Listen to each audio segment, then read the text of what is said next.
குலதெய்வம் வீட்டிற்கு வர செய்ய வேண்டிய பரிகாரம். ஒரு குடும்பத்திற்கு குலதெய்வ அருள் என்பது மிகவும் அவசியம். காரணம், குலதெய்வ அருள் பார்வை இல்லை என்றால் அந்த வீட்டில் செய்யும் காரியங்களில் தடை உண்டாகும். அப்படியாக சிலரது வீட்டில் குலதெய்வ வழிபாடு செய்தாலும் அவர்களால் குலதெய்வத்தின் முழு அருளை பெற முடிவதில்லை. இதற்கு அவர்கள் வீட்டில் உள்ள வாஸ்து பிரச்சனை மற்றும் அவர்களின் கிரக மாற்றங்களாக கூட இருக்கலாம். அவ்வாறான வேளையில் நாம் எவ்வாறு குலதெய்வ வழிபாடு செய்ய வேண்டும்? குலதெய்வம் நம் வீட்டிற்கு வந்து அருள் புரிய என்ன விஷயங்கள் கடைபிடிக்க வேண்டும் என்று பார்ப்போம். பொதுவாக வீடுகளில் எதிர்மறை ஆற்றல் இருந்தால் குலதெய்வம் நம் அருகில் வர தடையாக அமைந்துவிட்டும்.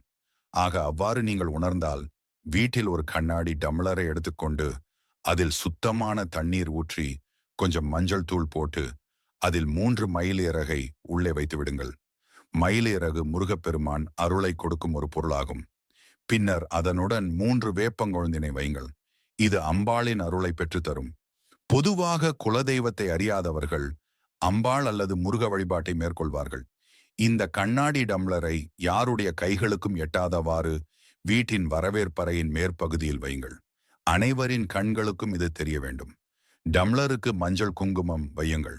அதோடு வரம் ஒரு முறையாவது நிலைவாசலை சுத்தம் செய்து மஞ்சள் குங்குமம் வைக்க வேண்டும்.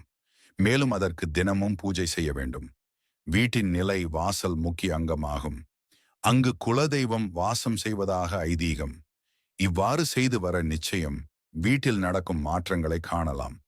குலதெய்வத்தின் அருளால் உங்கள் காரியம் வெற்றியடையும்.